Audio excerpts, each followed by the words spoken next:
12-year-old operating a Kobalt 40 volt 12-inch bar electric chainsaw.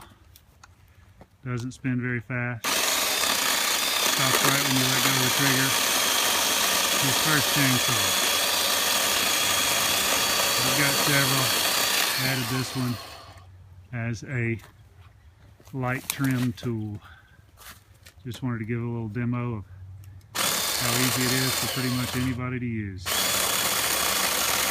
about 8 pounds with the battery. There's a replaceable Oregon chain you can get on Amazon for 12 bucks. Standard chainsaw chain, just a small one. It's an S12, I believe.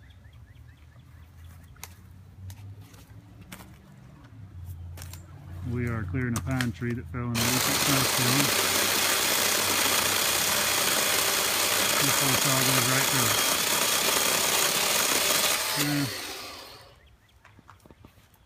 Alright, Sam, let's knock that one off right there. Show them how it'll get right through it. Whoa, whoa, whoa. Go up about another foot. There you go. Right down the tension here. No problem for this little saw. Supposedly we should get about 75 tucks like this. One battery, the 1 hour charge. Thanks for watching.